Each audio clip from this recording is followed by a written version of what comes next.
Assalamualaikum warahmatullahi wabarakatuh. Alhamdulillahi rabbil alamin. Wassalatu wassalamu ala ashrafil mursalin. Nabiyyina wa maulana Muhammadin wa ala alihi wa sahbihi ajma'in. Wa ashhadu an la ilaha illallah wahdahu la syarika lah. Wa ashhadu anna Muhammadan abduhu wa rasuluh. Sallallahu alaihi wa ala alihi wa sahbihi wa man tabi'ahum bi ihsanin ila yaumiddin. Alhamdulillah, puji syukur kita haturkan kehadirat Allah Subhanahu wa taala. Di pagi hari ini kita bisa belajar bersama di masjid yang diberi nama dengan Masjid Pojok. Kampung Pojok atau Masjid Pojok? Masjid At-Taqwa, lingkungan pojok. Berarti ini paling pojok di Pacitan. Enggak. Namanya salah ini berarti. Rodok pojok mungkin lebih betul ya. Alhamdulillah, dan Masya Allah semangatnya para ikhwah yang ada di sini untuk mengadakan kegiatan talabul ilmi, kegiatan belajar bersama, luar biasa. Semoga Allah Subhanahu wa taala memberikan taufik bagi kita semuanya. Kita akan membahas tentang cara keluar dari riba. Nanti tidak perlu curhat ya, kalau saya sudah punya utang riba sekian. Karena kita rahasiakan aib kita masing-masing. Cuman kita perlu tahu bagaimana caranya agar kita bisa menjadi seorang muslim yang ketika mati tidak membawa dosa besar. Menjadi seorang muslim yang ketika mati tidak membawa dosa besar. Karena kita berharap dengan melepaskan semua bentuk dosa besar sebelum mendekati ajal, semoga nanti bisa mengantarkan kepada husnul khatimah. Yang bermasalah begini, siapapun yang punya utang dengan lembaga ribawi, lalu dia membayar cicilan. Dalam cicilan itu bisa dipastikan yang namanya cicilan ya, pokok cicilan sama dengan pokok plus riba. Sehingga kalau bulan ini selesai Oktober, masuk bulan baru, Anda menyerahkan cicilan pokok plus riba, maka berarti mengulang dosa besar berikutnya. Sampai cicilan itu selesai.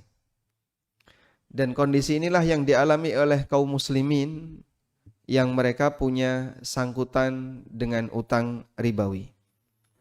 Nah, kita berusaha bagaimana caranya agar kemudian cicilan ini segera selesai, sehingga tidak lagi mengulang membayar riba setiap bulan.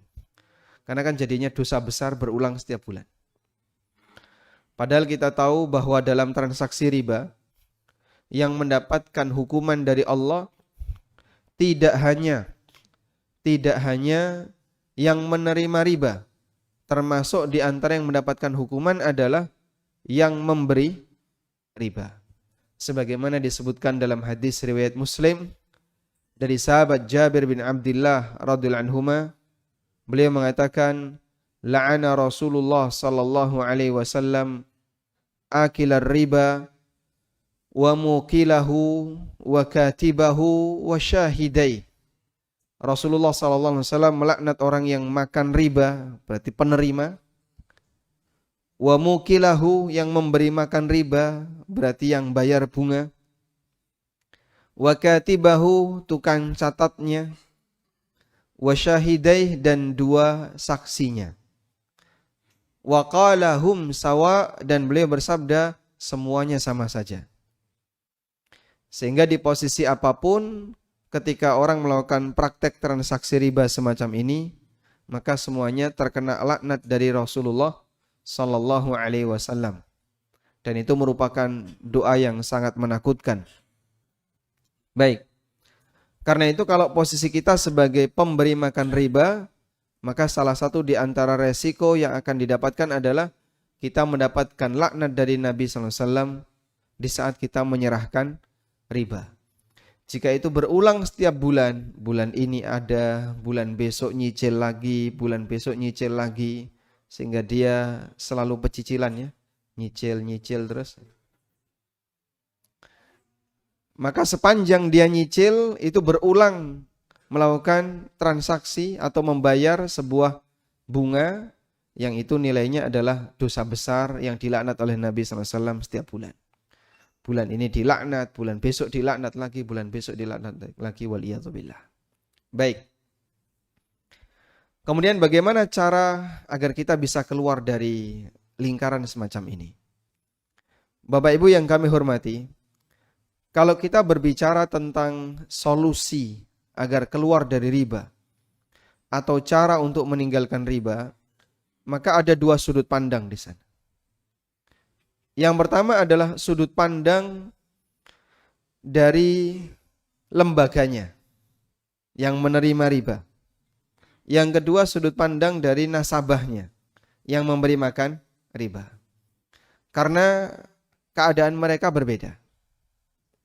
Baik, saya dahulukan terlebih dulu untuk lembaganya. Kalau ada sebuah lembaga keuangan yang dia ingin mengembangkan dana yang dimiliki, bagaimana sih caranya agar kita bisa atau lembaga keuangan ini bisa bebas dari riba? Misalnya Anda ingin punya koperasi yang tidak ada ribanya, atau ingin membuat BMT yang tanpa riba. Itu bagaimana caranya? Allah Subhanahu wa taala telah menjelaskan dalam Al-Qur'an bahwa riba itu dikontraskan dengan apa? Riba itu kontras dengan apa, Pak? Jual beli. Apa dalilnya? Apa dalilnya? Wa ahallallahu al-bai'a wa harrama ar-riba. Masyaallah. Ini hadiahnya mana? Tinggal ini, Pak, hadiahnya. Tidak boleh dipakai hadiah ini. Ada di luar ya. Baik. Allah Subhanahu wa taala berfirman, "Wa ahallallahu al-bai'a wa harrama ar-riba." Allah halalkan jual beli dan Allah haramkan riba. Sehingga dua hal ini adalah dua hal yang saling bertentangan. Karena yang satu dihukumi dengan tegas halal, Masya Allah, barakallahu fikum. Dapat zikir ya. Buku zikir pagi petang. 2 buku, Masya Allah. Titip Mas. Itu souvenir pernikahan Mas ya. Nah. Karena dalam satu ayat ini Allah menegaskan. Hukumnya dengan kontras. Yang satu halal, yang satu haram. Selanjutnya. Kalau Bapak Ibu ditanya. Apa perbedaan yang paling mendasar antara riba dengan jual beli? Apa perbedaan antara riba dengan jual beli? Ya? Gimana Bapak?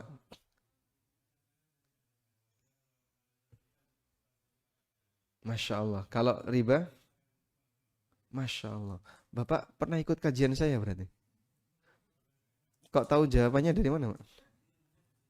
Masya Allah. Langsung saya kasih hadiah utama ya.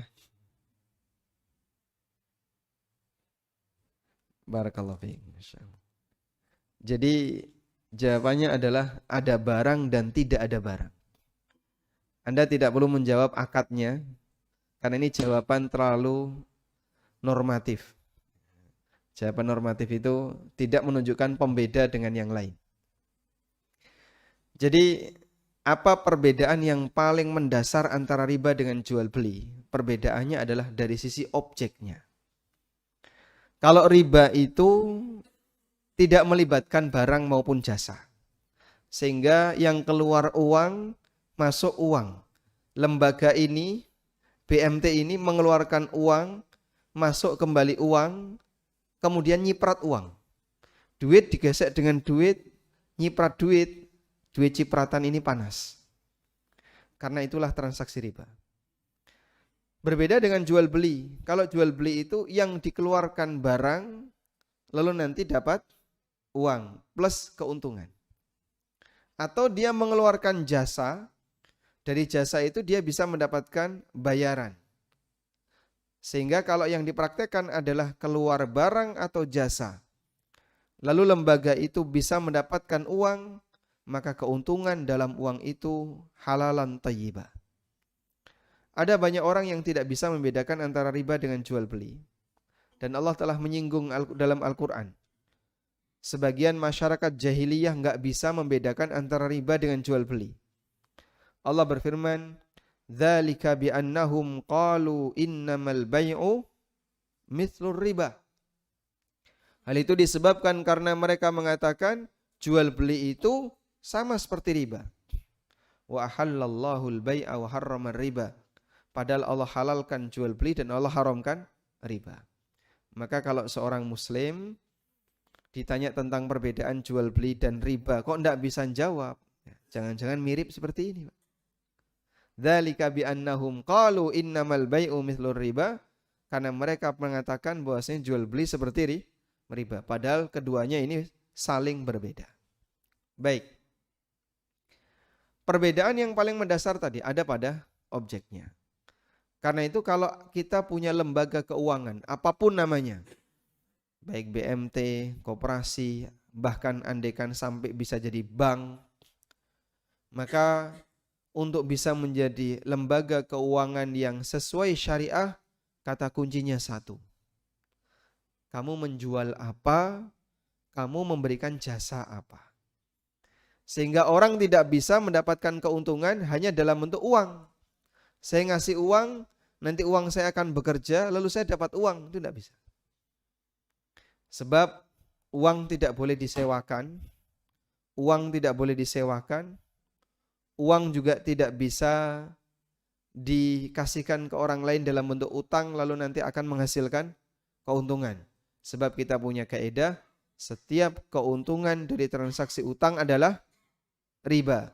Kullu qardin jarra manfaatan fahiyar riba. Semua transaksi utang yang menghasilkan manfaat, maka nilai manfaat itu adalah riba. Baik, bisa dipahami di sini? Nah, sekarang masih meninggalkan pertanyaan. Terus apa perbedaan antara riba dengan mudharabah? Apa perbedaan antara riba dengan mudharabah? Bagi hasil. Ada yang bisa ngasih jawaban? Nah, silahkan.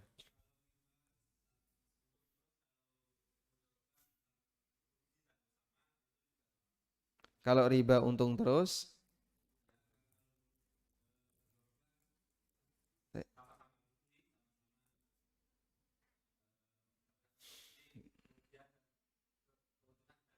Masya Allah, barakallahu fikum. Dikasih ini ya. Ini sepasang mas ya. Masya Allah. Baik, jadi apa perbedaan antara riba dengan mudharabah?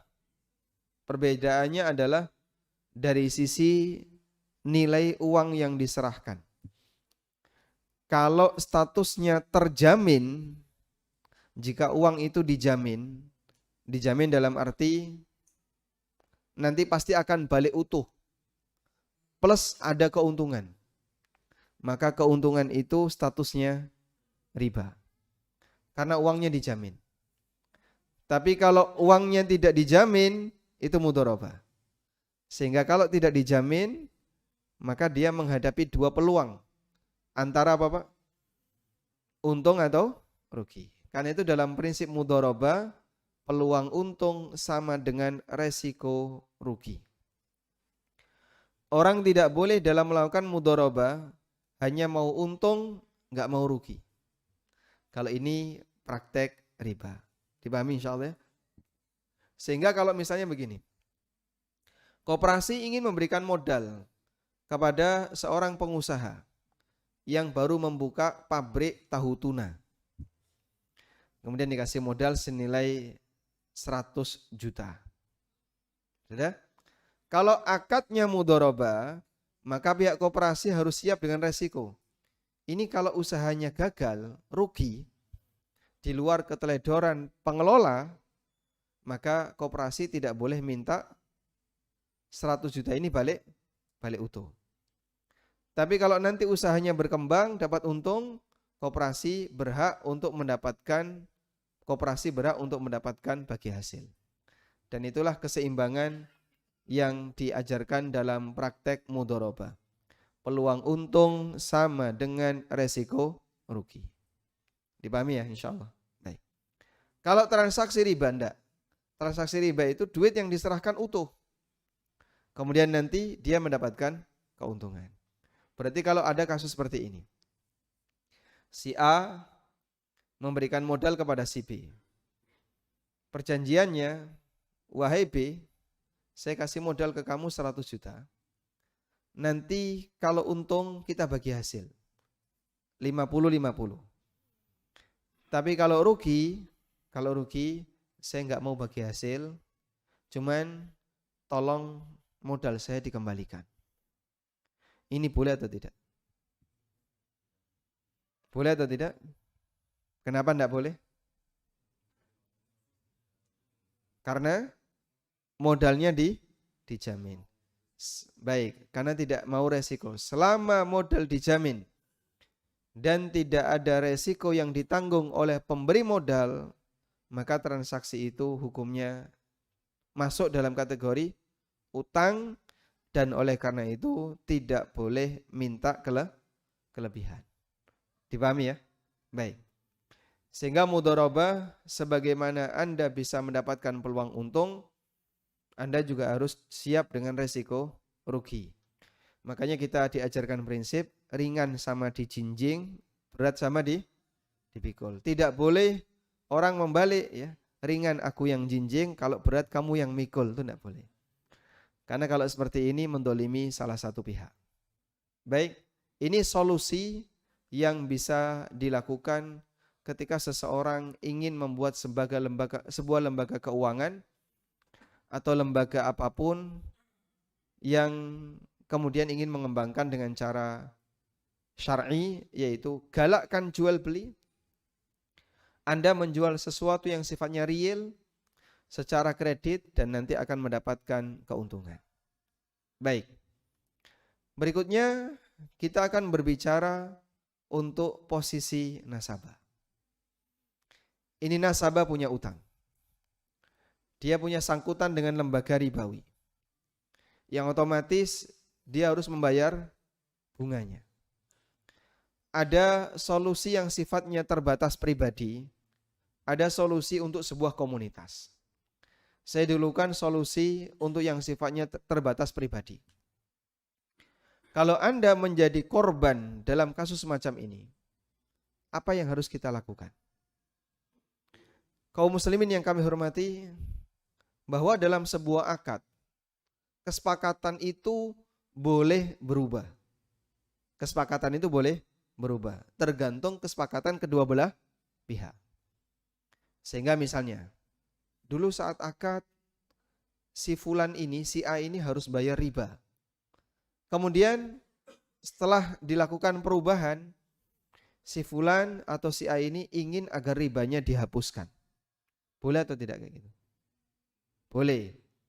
Yang penting keduanya saling sepakat. Sudah?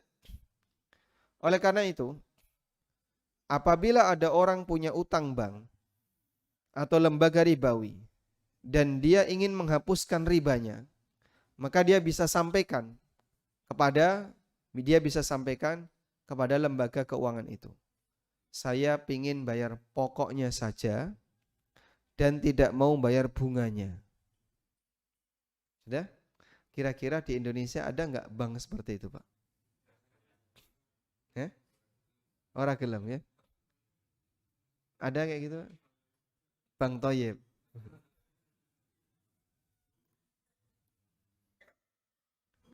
Memang ada sebagian orang yang berhasil, tapi itu melalui proses yang panjang dan tawar-menawarnya cukup alot.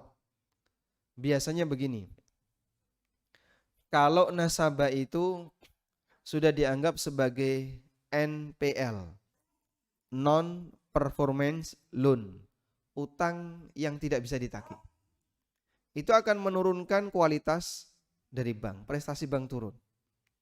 Dan bagi bank ini penyakit. Maka semakin banyak NPL, semakin menurunkan tingkat kualitas bank.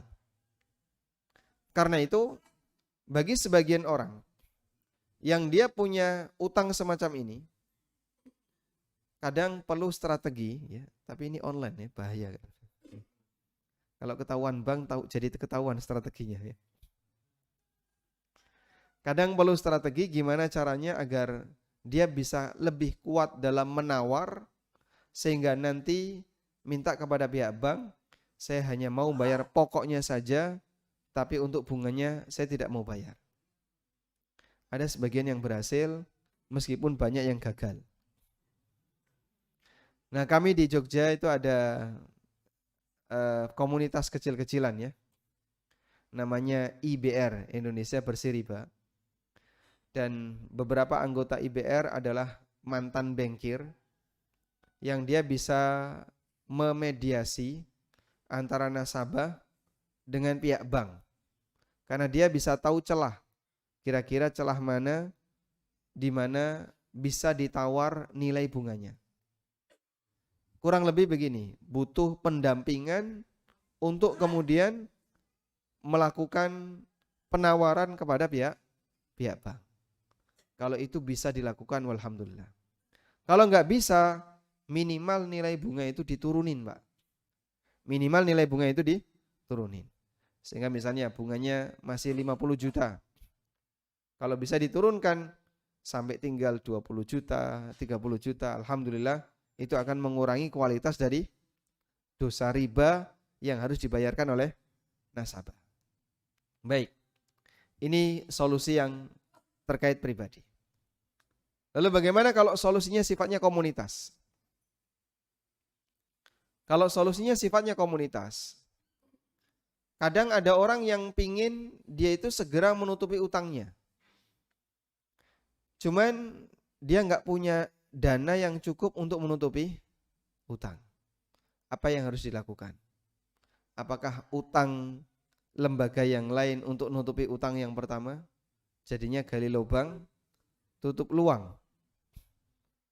Utang untuk menutupi bunga. Baik. Kita tidak menyarankan seperti itu karena ini nanti bisa menambah nilai bunga. Ini ada beberapa kejadian kayak gini ya. Si A punya utang dari lembaga ribawi konvensional. Udah? Kemudian utangnya setelah dicicil, anggaplah masih tersisa 200 juta. Terus dia berpikir begini, kalau bank syariah itu kan sudah sesuai syariah. Akhirnya dia pingin oper kredit ke bank syariah. Dari lembaga keuangan tadi, oper kredit ke bank syariah. Sisa utang dari 200 juta ditutupi oleh bank syariah ke bank konven tadi. Sudah? Terus dia nyicil ke bank syariah 220 juta. Menurut Anda ini makin riba atau malah mengurangi riba? Jadinya apa, Pak? Makin riba. Karena lembaga kedua ini juga minta margin. Lembaga yang kedua ini juga minta keuntungan. Maka kalau dia mengeluarkan utang 200 juta, dia akan minta keuntungan sehingga jadi tambah sekian puluh juta. Masya Allah. Makanya ini bukan solusi ya. Sehingga punya utang di bank konven, jangan ditutupi pakai bank yang lain. Anda kalau nutupi pakai bank yang lain, maka nanti utangnya akan semakin bertambah banyak. Itu bukan memberikan solusi, tapi justru menambah nilai riba. Baik, terus solusinya bagaimana? Coba kita galang kekuatan komunitas. Saya yakin ini bisa dilakukan dimanapun, sebagaimana ini kami lakukan di Jogja. Ya meskipun nilainya sangat terbatas. Bapak Ibu punya uang di rekening, dan duit itu nganggur, tidak bisa dimanfaatkan. Ataupun kalau Anda memanfaatkan, nanti tidak bertambah. Kalau bertambah, penambahannya tidak boleh dimiliki. Kalau misalnya begini, duit nganggur yang Anda punya ini dikumpulin jadi satu. di sebuah lembaga, anggaplah lembaga ini namanya Lembaga Pengelola Dana Umat, LPDU. Sudah? Lalu duit nganggur tadi Anda kumpulkan di LPDU. LPDU ini kemudian meminjamkan duit nganggur ini kepada orang-orang yang punya masalah dengan utang ribawi. Nah, setelah itu dia akan gunakan untuk nutupi ribanya. Dia akan gunakan untuk nutupi ribanya. Nutupi bunganya, nutupi pokoknya dan seterusnya hingga utang itu lunas. Ketika utang itu lunas, orang ini akan membayar ke LPDU secara nyicil tanpa bunga. Kurang lebih seperti itu. Sudah? Dengan cara demikian, kita memanfaatkan potensi umat untuk membantu umat. Memanfaatkan potensi umat untuk membantu umat. Terus akadnya ke LPDU ini apa, Pak? Ada uang masuk, ada uang keluar. Untuk uang masuk bisa dibuka beberapa keran. Satu, keran zakat. Uang masuk dikasih apa?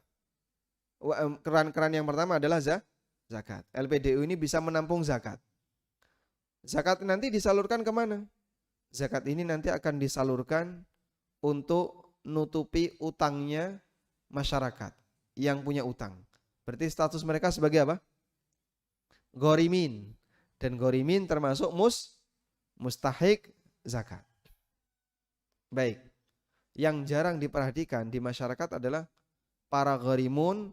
Yang ghorimun itu termasuk di antara mustahik zakat. Keran yang kedua adalah utang. Bapak punya uang nganggur? Punya. Baik. Bisa enggak Pak diutangkan ke sini? Nanti LPDU ini akan jamin. Uang Bapak akan kami kembalikan. Tapi mohon maaf, kalau diutangkan ke sini Pak, minimal 2 tahun. Biar nanti bisa diputar ke yang lain. Tapi kalau hari ini utang, besok ditagih lagi ya jangan. Karena enggak memberikan pengaruh sama sekali. Bapak minimal utangkan selama 2 tahun. Dan siap tidak ada pertambahan sedikit pun. Nanti ketika 2 tahun akan dikembalikan utuh sebagaimana dana yang kemarin diberikan. Sudah? Diterbitkanlah surat utang. Ada yang ngasih 500.000, ada yang ngasih 1 juta, ada yang ngasih 2 juta, dan seterusnya.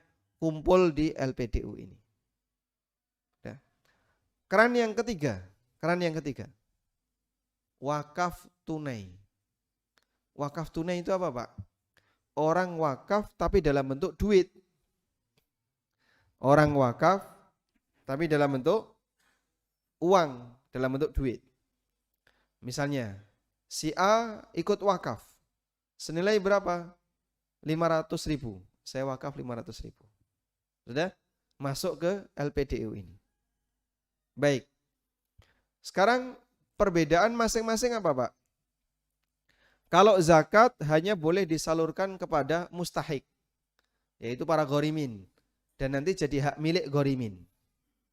Enggak balik lagi ke LPDU ini. Kalau kemudian utang, nanti dikembalikan lagi ke LPDU. Lalu LPDU mengembalikan kepada masyarakat yang memberi utang. Kalau wakaf, ini diserahkan ke LPDU, dikeluarkan untuk kaum muslimin, nanti balik lagi ke LPDU, tapi muter lagi. Itu wakaf. Karena wakaf tidak boleh dikembalikan kepada wakifnya yang memberi wakaf. Paham insyaallah ini? Baik. Keran yang lain bisa dipakai untuk menampung riba. Anda punya rekening, di rekening Anda ada bunganya, maka bunganya bisa ditaruh di LPDU ini. Fungsinya apa nanti Pak? Kalau ada orang yang sudah menawar ke bank, bunganya nggak bisa hilang, maka bunga tadi bisa ditutupi pakai bunga yang lain. Menyiram najis dengan najis. Boleh nggak kayak gitu? Tetap najis ya. Baik. Ini yang bisa dilakukan. Nah, selanjutnya uang keluarnya ini nanti kalau zakat disalurkan kepada ghorimin, nggak balik. Kalau kemudian Anda bantu dalam bentuk selain zakat, seperti memberi utang atau memberi modal, maka nanti harus balik ke LPDU. Nah, dari cara seperti ini kita bisa memanfaatkan potensi umat untuk kemudian membantu sebagian umat yang membutuhkan. Maka kalau ada di antara jamaah, Mas saya punya utang 50 juta, LPDU punya duit berapa? Ada 500 juta. Ya. Maka 50 juta diutangkan ke orang ini, langsung tutup sekali pokok plus bunga. Nah biasanya pihak bank kalau kemudian utangnya itu mau dilunasi sekali, jika orangnya bisa nawar dengan benar, itu biasanya bunganya diturunkan. Sehingga utangnya 60 juta. Bunganya bank berapa? 15. Terus dilakukan tawar-menawar, bunganya jadi tinggal 10, sehingga cukup membayar 50 saja. Seperti itu bisa dilakukan di sebagian bank agar orang bisa lebih cepat keluar dari lingkaran riba, tapi butuh dana umat tadi. Butuh dana umat. Saya kira untuk komunitas yang kecil, misalnya di teman-teman di Pacitan atau di tempat yang lain, ini bisa kita galakkan. Nanti ada satu ustadz yang bisa membina dan sekaligus menjadi penjamin. Karena kalau yang jamin komunitas itu biasanya akan lebih dipercaya. Baik, insya Allah seperti ini bisa nggak dibangun, Pak? Atau sudah ada? Belum ada? Belum. Semoga ini nanti bisa diwujudkan dan niatnya dalam rangka untuk membantu. Allah Subhanahu wa taala memberikan janji dalam hadis Nabi sallallahu alaihi wasallam, "Wallahu fi aunil 'abdi ma kana al-'abdu fi auni akhi." Allah akan menolong hambanya selama sang hamba menolong saudaranya. Wallahu a'lam. Walhamdulillahirabbil alamin. Cukup jemaah. Demikian sebagai pengantar dan masih ada sisa waktu, kami persilahkan bagi teman-teman yang mau menyampaikan sesuatu, kami silahkan. Wassallallahu ala nabiyina Muhammadin wa ala alihi wa sahbihi wasallam. Alhamdulillah.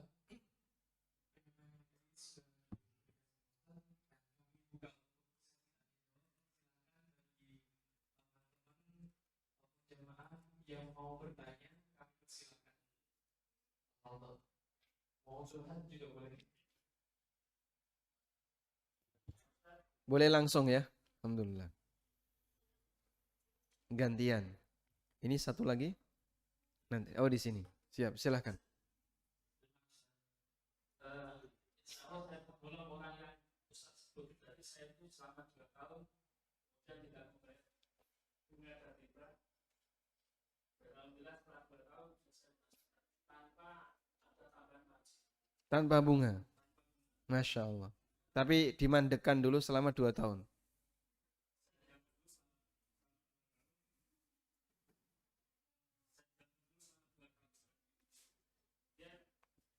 Setelah itu alhamdulillah saya dapat saya bisa ngasih karena yang disampaikan Ustaz Fatul itu setidaknya sekitar 70 juta maksud saya. Yang saya mau tanyakan Ustaz, saya membaca beberapa surat Al-Quran. Kalau kita harus memberikan sisa riba, kalau kita meninggalkan itu yang lalu jadi bagianmu, dan itu terserah Allah urusannya. Itu maksudnya seperti apa? Urusan itu terserah Allah itu urusannya seperti apa? Bagaimana dengan harta yang saya miliki setelah saya berhenti dari kita? Karena urusan dari hasil Masya Allah. Bangun rumah, punya villa, bangun perusahaan. Barakallahu fiik. Baik. Ada kasus berkaitan dengan Masya Allah, silakan. Mau lewat dulu ini sponsornya. Alhamdulillah. Baik. Mungkin tidak dibuka dulu ya. Nanti tetap disimpan tertutup. baru dibuka selesai kajian insyaallah. Nah,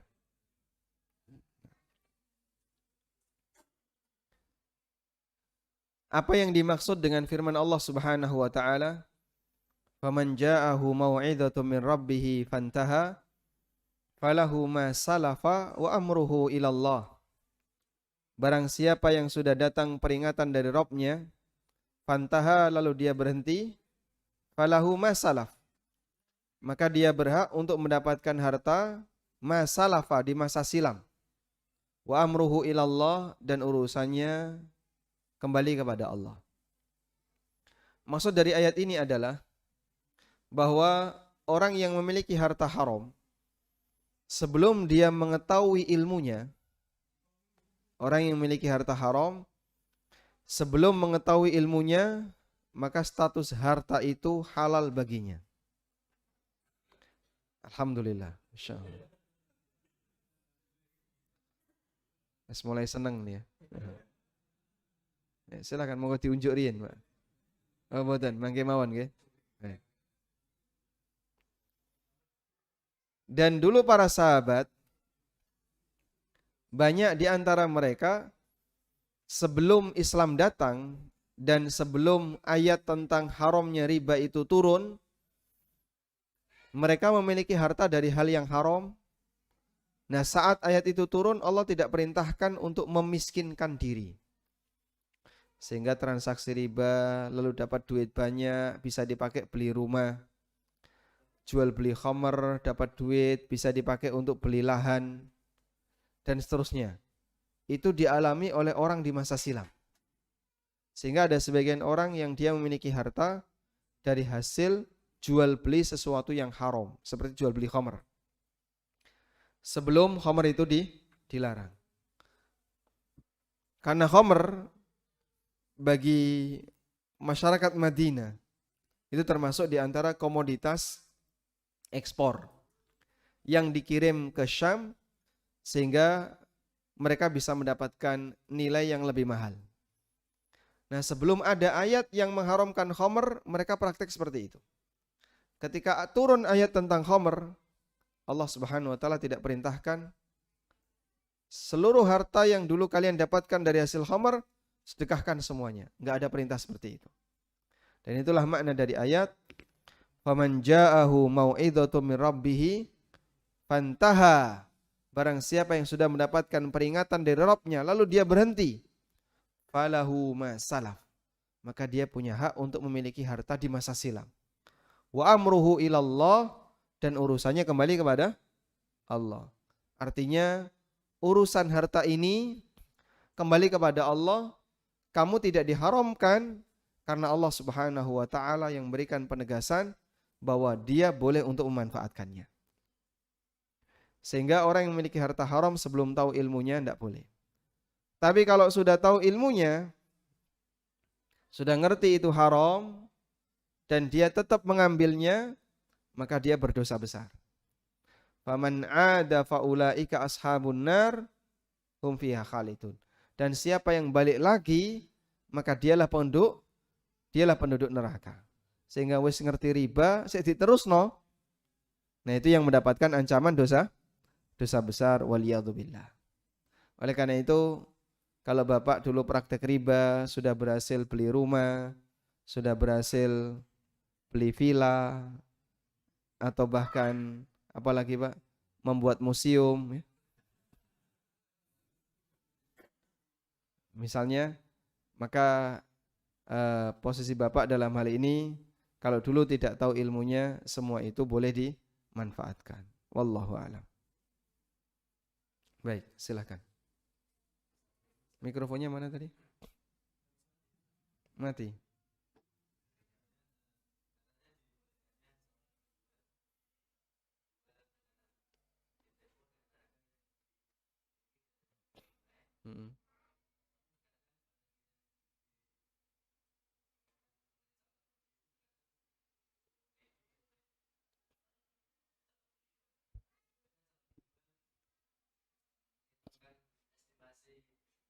Harga.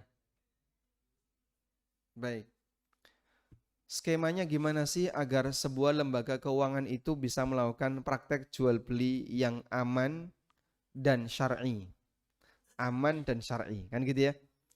Karena kita tahu bahwasanya lembaga keuangan itu biasanya mereka tidak nyetok barang.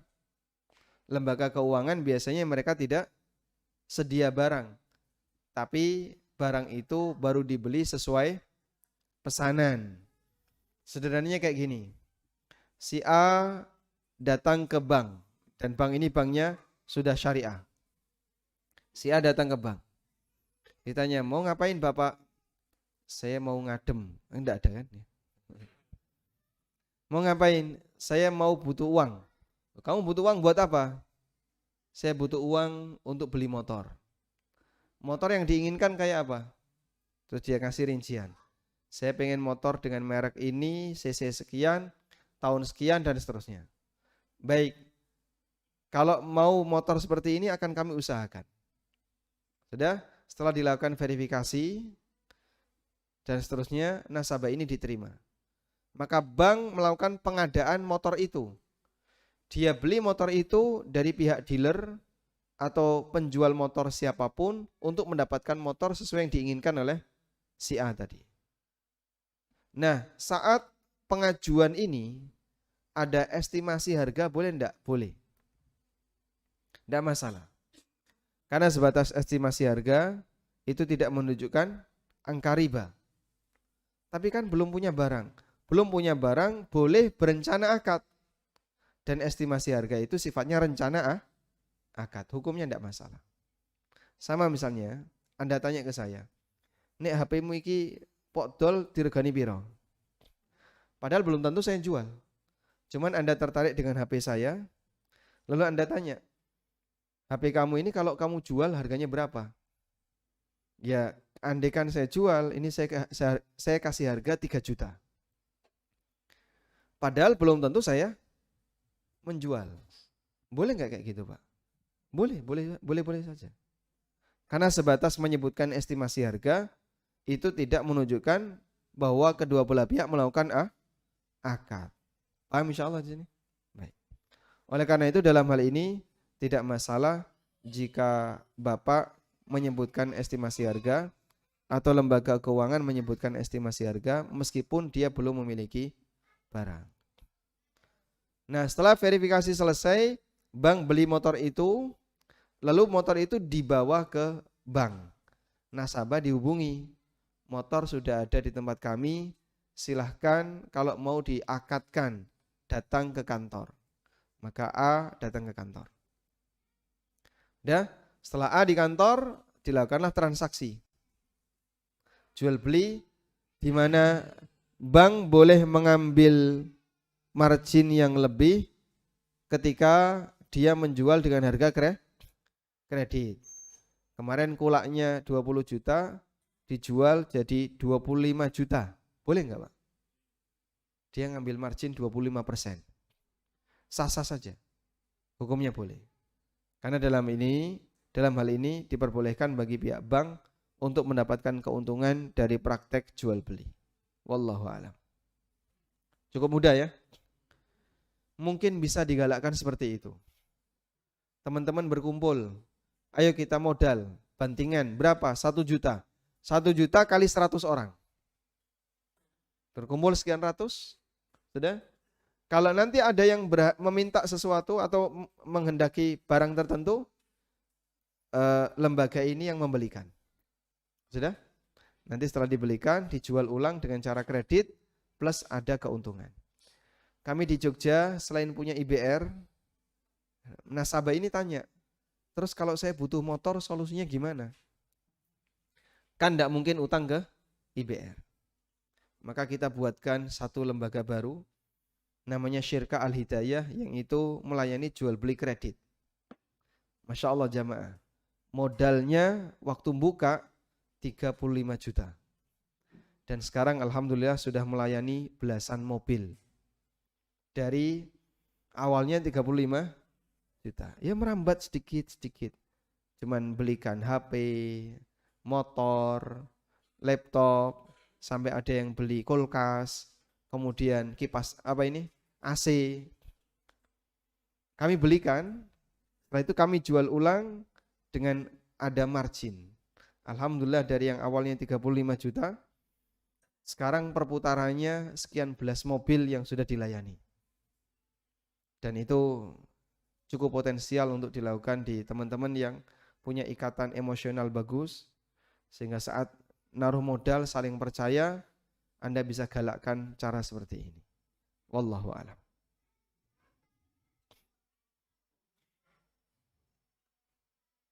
Ya, itu tadi jawaban dari Ustaz. Mungkin ada yang lainnya yang mau bertanya?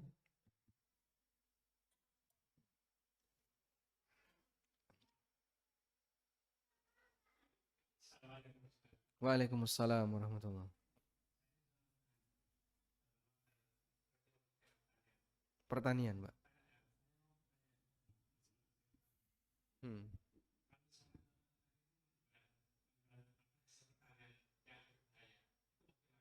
Menjual hasil pertanian berbahaya. Niku tanduran apa niku, Pak?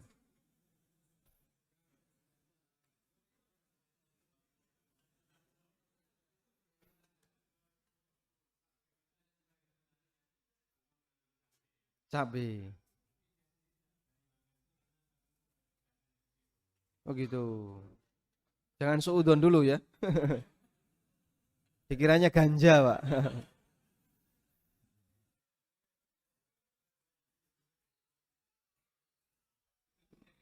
Baik.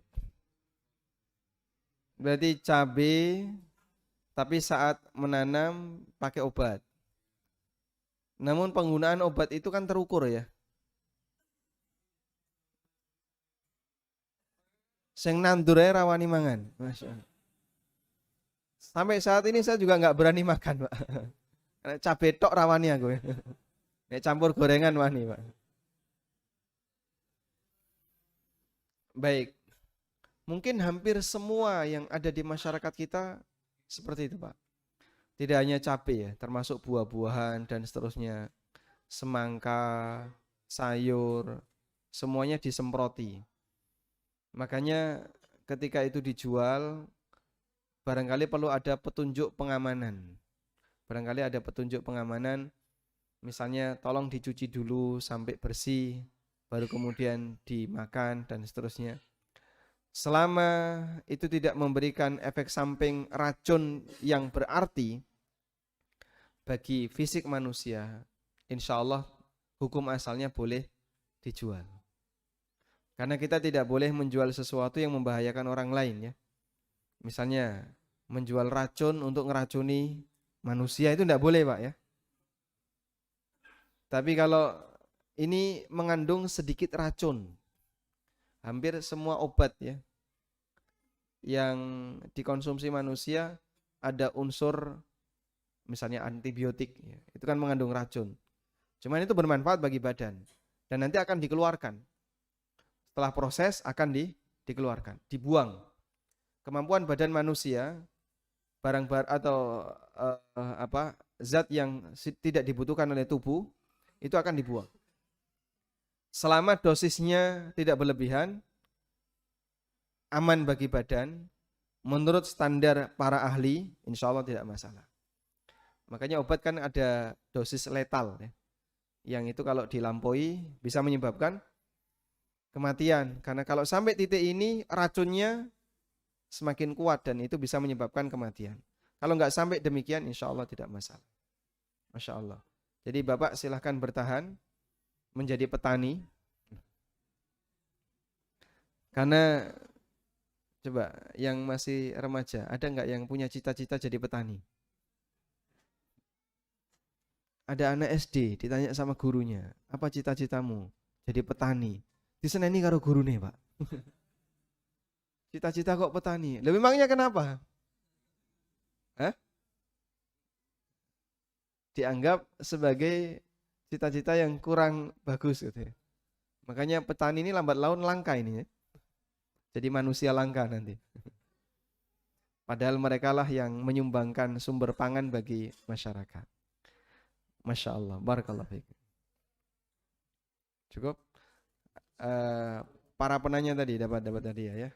Tadi sebelah utara.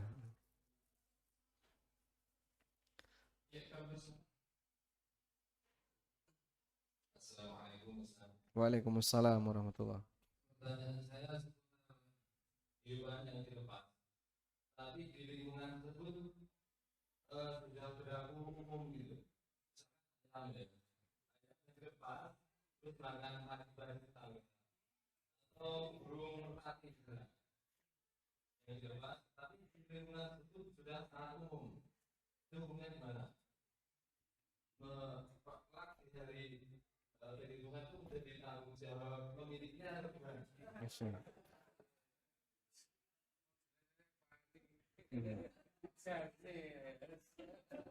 Masya Allah.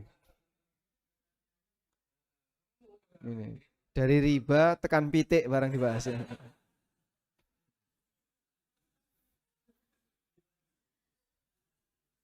Nah, ada beberapa kaidah yang diberikan oleh Rasulullah sallallahu alaihi wasallam. Beliau pernah mengatakan al-ajma jubarun. Binatang yang tidak berakal itu jubar. Yang dimaksud jubar adalah dia tidak boleh dimintai ganti rugi. Nah, para ulama memahami terkait hadis ini bahwa orang yang punya binatang yang suka mengkonsumsi dan makan tanaman orang lain itu dibagi menjadi dua.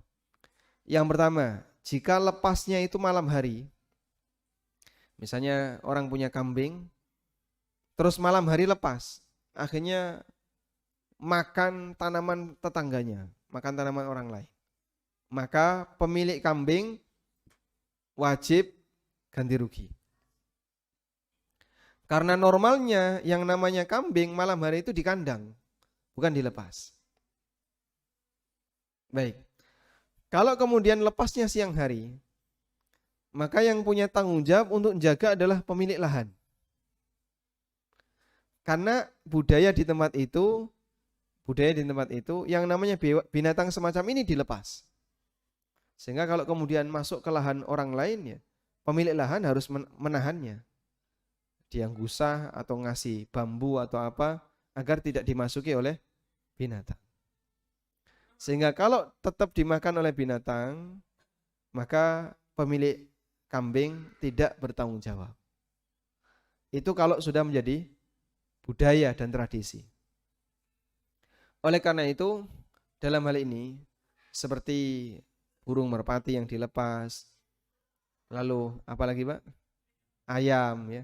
Terus notoli gabah milik tetangganya, jika itu siang hari dan sudah menjadi budaya di masyarakat itu dilepas, wallahu alam, yang kami pahami pemilik ayam tidak tanggung jawab.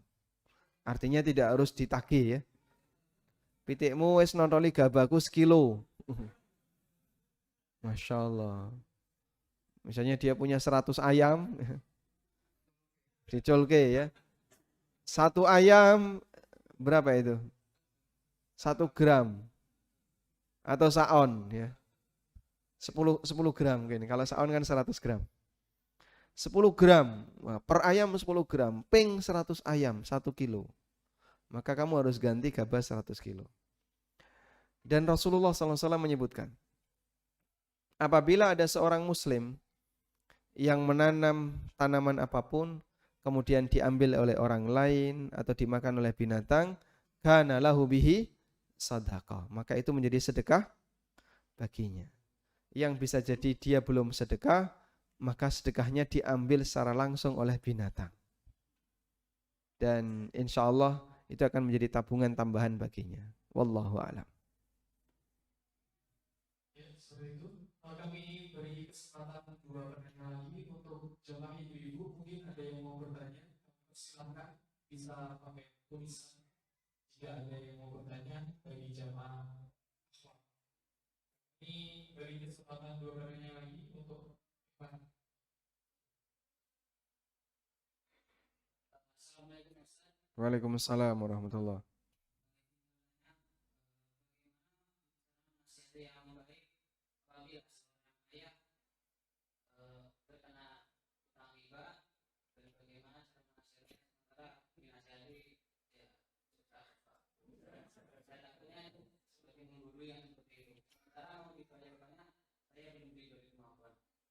Ayah ada di sini nggak? Ayah ada di sini? Nggak ada. Oke. Di rumah. Oh. Masya Allah. Atau coba bicara di depan ini sampaikan ke ayah. Nanti linknya tinggal kasihkan ke ayah. Berat ya? Masya Allah. Baik. Ya ini seperti tadi malam Pak ya. Antara suami istri saling mengadu ketika di forum pengajian. Anak dengan orang tua juga seperti itu. Kalau Anda bicara bagaimana caranya, sebenarnya kaitannya dengan ini kan ada dua ya. Materi dan metode. Kalau bicara materi, mungkin Ustadz bisa ngasih jawaban. Para Ustadz akan menyampaikan, kamu sampaikan ini. Ini dalil-dalil tentang haramnya transaksi riba. Bahaya dan ancaman bagi mereka yang melakukan transaksi riba. Ditunjukkan. Ya, itu materi. Tapi bagaimana metodenya, seharusnya anak lebih paham. Karena anak kan lebih ngerti karakter orang tuanya. Atau sebaliknya, orang tua lebih ngerti karakter anaknya. Gimana caranya? Nah itu bicara metode. Tapi kalau materinya, Anda bisa sampaikan beberapa dalil yang menyebutkan tentang bahaya, riba, kemudian ancaman riba, dan seterusnya. Nah biasanya kalau anak itu menyampaikan mungkin kurang dipercaya. Kowe iki sapa? Anakku. Terus apa lagi? Kok tiba-tiba nggurui bapakmu? Gak dipercaya ya? Maka sebagai solusi silahkan diajak untuk ikut kajian. Terus sampaikan kepada Ustadz, Pak Ustadz, bapak saya seperti ini. Tanpa nyebut nama ya. Saya namanya si A, bapak saya si B. Jangan ya. Nanti beliau sakit hati. Jadi cukup ada orang seperti ini, barangkali Ustadz bisa kasih nasihat. Alhamdulillah orangnya ada di sini.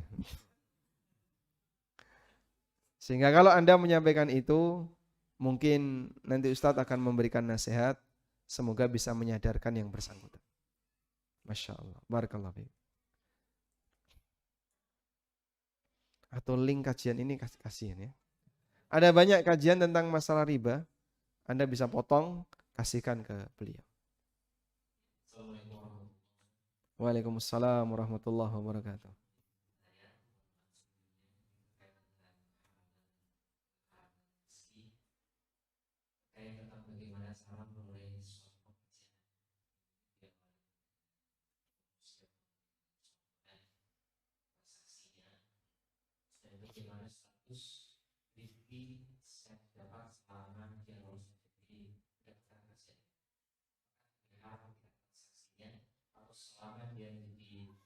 Karyawan.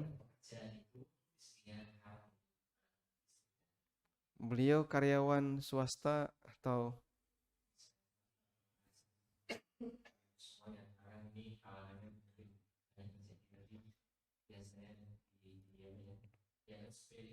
Masya Allah. Baik. Ini pernah saya bahas di buku saya Fikih ASN. Bagi yang mungkin pernah ikut kajian online di ANB Channel, bedah buku Fikih ASN, poin ini ada. Tentang hukum orang yang bekerja, tapi saat melamar pekerjaan pakai sogok. Sampai kemudian dia diterima. Kemudian dia mendapatkan gaji. Gaji dia ini halal atau haram? Baik.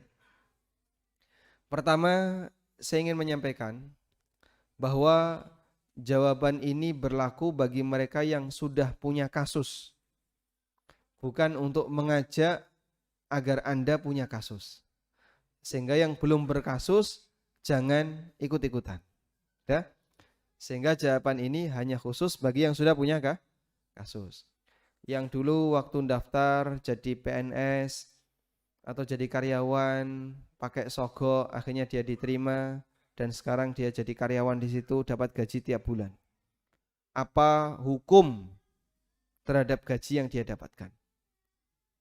Ada beberapa fatwa yang disampaikan oleh para ulama dalam hal ini, dan kesimpulannya bahwa hukum gaji yang didapatkan adalah halal. Loh kok bisa Pak? Dia masuk pakai sogok. Sebab dia digaji itu bukan karena sogoknya.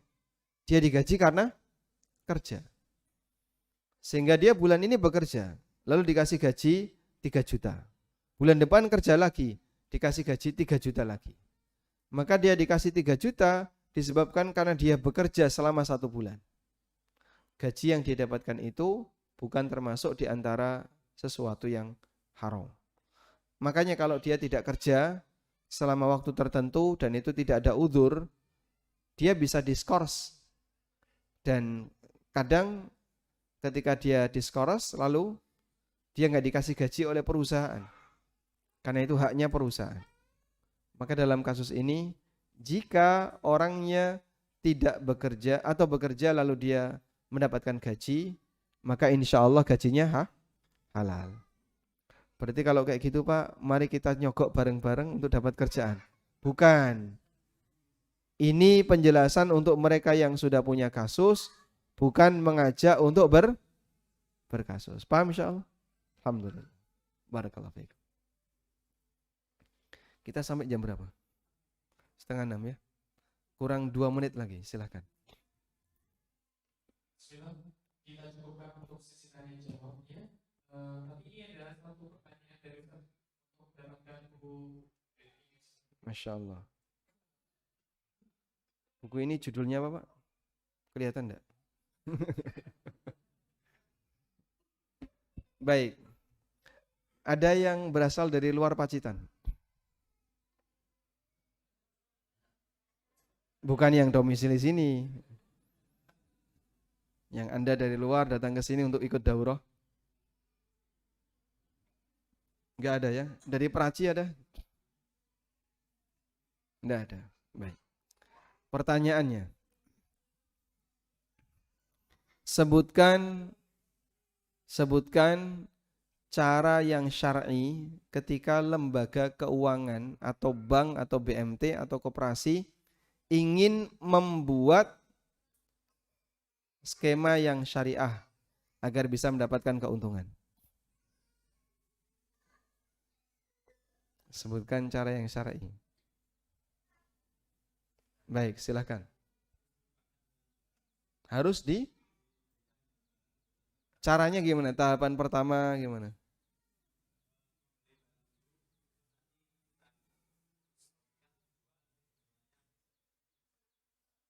Kalau seperti itu enggak ada bank yang mau. Yang kira-kira real bisa dijadikan solusi.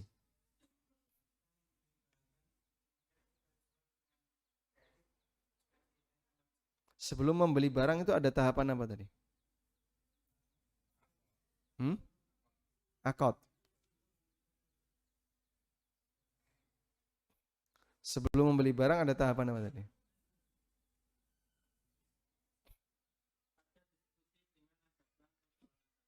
Diskusi di masjid atau di mana?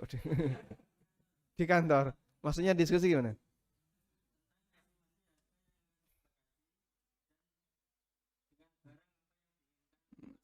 Jadi menampung permintaan dan penawaran, terus setelah itu Info kepada calon nasabah tentang barang dan harga yang disepakati. Diajak nasabah untuk ke lembaga untuk berakad tentang barang. kapan lembaga keuangan ini sudah boleh akad? Barang ada di atau dimiliki di lembaga. Masya Allah. Apa dalilnya? Lembaga keuangan baru boleh menjual jika sudah memiliki dan sudah menerima. Apa dalilnya? Kalau sudah memiliki, Nabi SAW mengatakan la tabi' ma laisa indak. Jangan kau jual barang yang belum kau miliki.